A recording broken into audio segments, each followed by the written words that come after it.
Michaela with F2 On Site, and today we have Zack Mazen, who is a technical recruiter here at F2. Hey, Michaela, happy to be here. Awesome. Zack, we're excited to have you here. Today we're going to talk about how AI, specifically ChatGPT, has changed your job. So if you can just give us a quick rundown on how long you've been at F2 and how you got into recruiting. Yeah, I've been with F2 On Site for 4 years now. This is actually starting my 4th year. The way I got into recruiting, I was actually in the IT industry previously before this role. It was more of a operations system that I was a part of. That company did not do well. I don't think they were structured enough to excel, kind of like how F2 is. But Angela found me after that company and said, "Hey, we have a recruiting opportunity." I've actually always previously have done recruiting in past organizations a little bit, whether it was recruiting technicians to work for the previous company, and even in college, I was a recruiter for my fraternity. So I've always done some aspect of recruiting, but nothing full scale like this. And it's definitely AI is definitely one of those things that I can say benefits with recruiting more than I ever thought it would have. I use it every single day, whether it's Boolean searches, looking up candidate resumes to see if they're a good fit for the position, and even smaller scale stuff like writing summaries in. So when was your actual first introduction to AI, would you say? So it was while I was working for F2 On Site, and I will say this to anybody listening: listen to your spouse or your wife, because that's who introduced it to me. My wife was working as a virtual assistant, and she was using AI every single day in her job. And she even said to me a few times, "Hey, why don't you use AI for your job? There's so many benefits to it." And at that time, I did not listen to her, which I always will tell her was the biggest mistake I ever made. I would have been so much farther along than I have been. And then probably about a year later, Donnie mentioned it. And I was like, okay, if the president of our company is now saying use AI, I should really jump in that, because it is going to be and will be the future of all technology. So I know earlier you said you use it in your daily work. Are there specific things that you use it for and that it has helped with recruiting, such as screening the candidates and stuff like that? Yeah, for sure. It's definitely one of those things where it is a part of my daily life that I use it. It's almost like if I wanted to say my own personal recruiting assistant. I will use it for Boolean searches, which a Boolean search is just using keywords or phrases to search in a resume database to find specific resumes. I'll use it for Boolean search ideas whenever we do our job descriptions. I'll use it to create job descriptions whenever we're given information from our clients that may not be an elaborate description. We want it to be elaborate for these candidates, so that way they understand, one, this is a real opportunity. We're not just throwing words out there to say what the job is. And like I said, smaller scale stuff where I have to write a summary of their experience. I can only write so many times. A skilled IT technician with blank years of experience, that then becomes redundant. And I do want to showcase the technician to their best availability and their best ability that they have. So that just helps out with the summary aspect, helps with screening questions to see, like, if I do speak to a technician, what specific questions can I ask them, instead of, "Hey, do you know how to use a computer?" Which I hope they always do, but I want it to be more of, how do you go about certain things? Do you know what a CPU is? Do you know how to repair a CPU? So it just elaborates into stuff I already know, and even maybe go further beyond that to stuff I may have never even heard of before. Have you found any limitations or any challenges using ChatGPT or AI? I would say the limitations is just me understanding some of the material. Like I said, sometimes we have higher end jobs that aren't just desktop support technician roles. Sometimes we have network system engineers, data center engineers. And of course, I can ask a resource that I have, whether it's a friend or a coworker who may know a little bit more about the subject matter. Of course, Google is always there as well. But again, Google has such limitations with it. So it's more of just me interpreting the knowledge and the understanding that AI has, and making sure that I grasp it just as well. Okay, so speaking of skepticism, I know a lot of people are worried if AI is going to take their job or whatnot. So how do you use AI to support human judgment rather than to replace it? That's a really good question, and that's a little bit of the skepticism that I had as well. Like, what is AI going to remove from my job that makes me feel obsolete? A lot of people are afraid they're going to lose their job if something else is going to take it away, like AI, but it doesn't. As you know, I mentioned before, it is my supporting tool. It's my helper tool. The biggest human judgment I can use as an example is I will have AI review a resume for me to like take highlights out, take what they think is the best things. The big thing is that, in my opinion, customer service or being able to service customers and speak with somebody is so important. So you can only tell so much from what's written. I need to call these people to understand, is the voice that I'm hearing the same thing that I'm reading here? Can they elaborate on whatever it is that they originally discussed?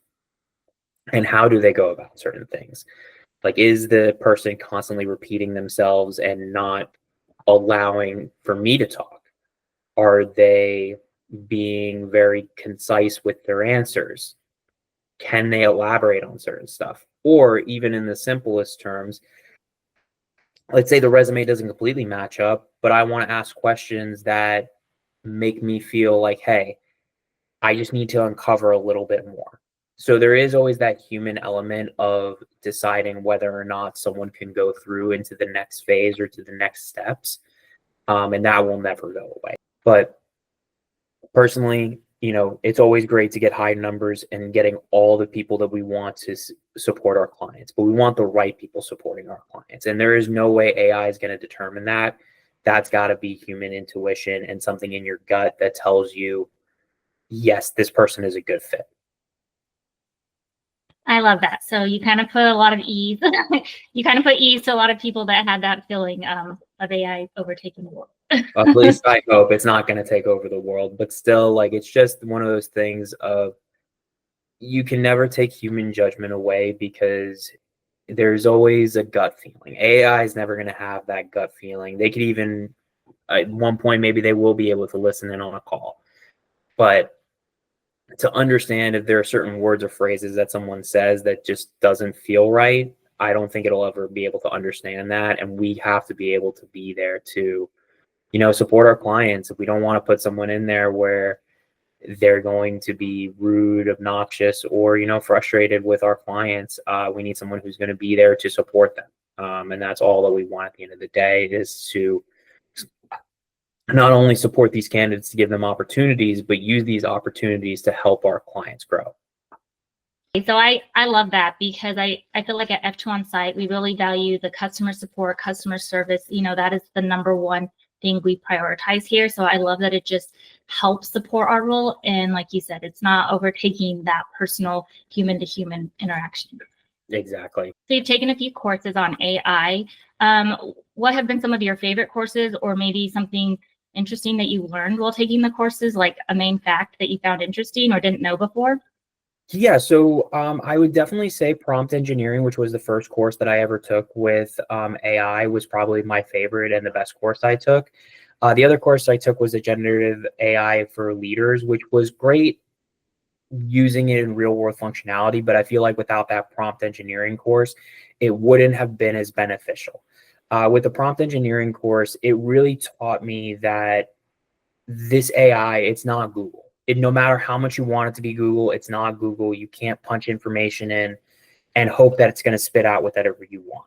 You really have to work with it to really be like your personal assistant, your companion, your go-to advisor when you need assistance with anything. And it only knows and limits itself to what you know and what you can bring to the table with it. Yeah. So what would you say is the learning curve for someone who hasn't done, any sort of AI, ChatGPT? Do you feel like it's hard for someone to get into, or do you feel like it's pretty easy? I feel like once you understand the concept of that it's not Google and it's your support, more than anything else, it's very easy to get into. When I was starting to learn how to use AI for my job, I did just start playing around with it in very simple tasks. As an example, I used it to create a chicken noodle soup recipe. You can have a functionality within AI that allows you to pretty much say, hey, act as this, which I made it act as a chef who knew how to cook very simple meals. We had chicken stock in our fridge, but I didn't know how to use the chicken stock to make chicken noodle soup. I used AI to pretty much help me fill in those gaps along the way. And that's the kind of stuff that I would say to others that they have to constantly do is use it for a very small, limited task where you even may know the answer to it and just kind of use it to verify. So that way you can kind of understand the ins and outs of how it works. I know earlier you talked about how it's helped you, with different functions, such as helping with jobs, that are higher level. Would you say that it drastically cuts down on time for some of these tasks? Like, would you say it's somewhere between 15, 30 minutes, an hour? I know it varies. Yeah, it definitely varies depending on the task that needs to be done. But overall, I would say in general, it does cut down on a lot of time. Cuts down on a lot of brain power that I would have to use because you could spend at least 5 to 10 minutes with certain thought processes to have. Just using the examples that you said, looking at the higher level jobs, the brain process to find the exact questions that I need to ask. It would take me a couple, probably I would say 10 to 15 minutes just Googling job positions, what questions to ask. But now what I can do is just plug that information into AI and it spits it out within seconds. So it really cuts down me from taking 5 minutes to prepare to search for candidates down to, I would say, 2-3 minutes at tops. That is really awesome. When Donnie, our president here, started talking about AI, I had already kind of used it a little bit, but I hadn't really used it for work or had thought about using it for the things that I use it for now. I was really excited when Donnie brought it forward to our team that we are going to be an AI team. And it's been neat, encouraging us AI courses to learn about AI, to incorporate it into our jobs. I just feel like it's a win-win for everyone. I completely agree with that. I think it's definitely from a leadership perspective, especially being a IT company in general. Something that I feel like is beneficial is when you have leadership like that who fully embraces the new and upcoming things with AI, and just IT in general. Like I know we're focusing on data centers as well, but this very big push for AI, I think, is probably just the best direction that the company could be heading to. And like you said, I used it previously beforehand a little bit, but nowhere to the near extreme as that I do now. And I'm happy that, we do have that encouragement to say, hey, you should be using this every day because it is such a useful tool that is so underutilized. One last question. What advice would you give to others looking to incorporate AI into their work? Yeah, when you're trying to incorporate it into your own work, just jump right into it. It's really one of those things where you can use it and it's not, the beauty about AI is it's never going to tell you you're wrong. It's always going to be on your side. It's going to support you with whatever the task is. You can ask it a million times. It's not going to say, hey, this is wrong, or hey, retry again. You're just going to tell it to retry. And all it's trying to do is help you get the answer to whatever it is that you're looking for. So if you get frustrated with it, that's okay. Walk away from it, come back and try again. It's not going to get mad at you. It's not going to be upset with you. It's not going to say your time limit is up. You can't ask me any more questions. So I would just say dive in head first and try to use it, as I was saying in previous statements, that it is your own personal assistant and treat it as such. If you want to, even say please and thank you. AI really likes that a lot. I do it all the time because I am very appreciative of the information that it's able to give me. Just makes it a little bit, again, it makes it easier for that interaction, for it to understand that, I shouldn't say for it to understand, but for you to understand that it is only there to help you and assist you. Well, thanks so much for joining us today, Zach. We really appreciate it. It's great hearing about AI and how it's really impacted your job. And you've given us great advice for anyone looking to step out into the AI world. Yeah, thank you so much for allowing me to be here. I was really happy to share my thoughts and insights into AI. And honestly, if you're listening to this, hope that you guys start using it right after this conversation. It's great to just, like I said, hop right in and have some fun with it. Awesome. Yes, our president actually has a whole series on YouTube of just getting into AI, prompt engineering, how to create a prompt writer. There's just a whole list of different ways to start and use AI. So you can check those out on our social media at F2OnSite. Also, for more careers and projects that we've worked on, visit us at f2onsite.com.